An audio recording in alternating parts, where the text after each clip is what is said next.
జిల్లా అపరిష్కృతంగా ఉన్న ప్రజల సమస్యలను పరిష్కరించి ప్రభుత్వం వాటిని అన్ని విధాలుగా ఆదుకోవాలని సిపిఎం జిల్లా కార్యదర్శి మిల్కూరు వాసుదేవరెడ్డి కోరారు.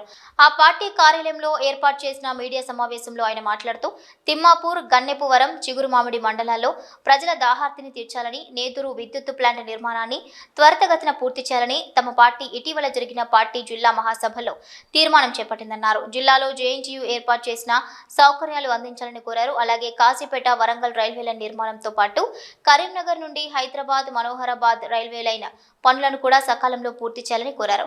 నగరంలో ఉన్న డంపింగ్ యార్డ్ వలన నగరవాసులు తీవ్ర ఇబ్బందులు ఎదుర్కొంటున్నారని, డంపింగ్ యార్డ్ను వెంటనే వేరే చోటుకు తరలించాలని కోరారు. ఇక కరీంనగర్తో దాని చుట్టూ ఉన్న గ్రామాల్లో ప్రభుత్వ భూములు కొంతమంది అక్రమంగా కబ్జా చేస్తున్నారని, వాటిని అరికట్టే విధంగా అధికారులు చర్యలు తీసుకోవాలన్నారు.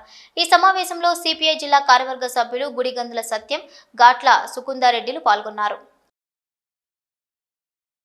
10వ మహాసభలు నవంబర్ 29-30 తేదీల్లో నిర్వహించుకున్నాం.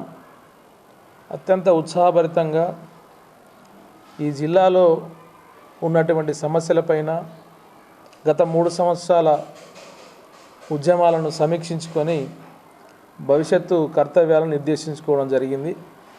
ముఖ్యంగా 29వ తేదీన ఎన్టీఆర్ చౌరస్తా నుండి ఆఫీస్ వరకు కూడా ఒక భారీ ప్రజా ప్రదర్శన కూడా నిర్వహించడం జరిగింది.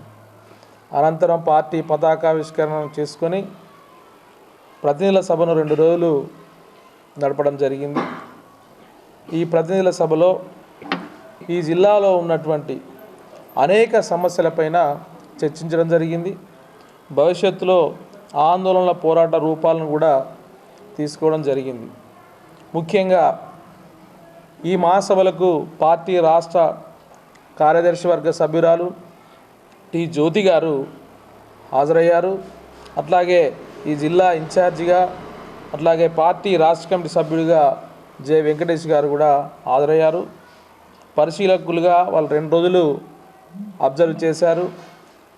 ప్రతినిధులు నూతన ఉత్తేజంతో చర్చల్లో పాల్గొన్న తీరు బాగుందని చెప్పేసి ప్రశంసించారు.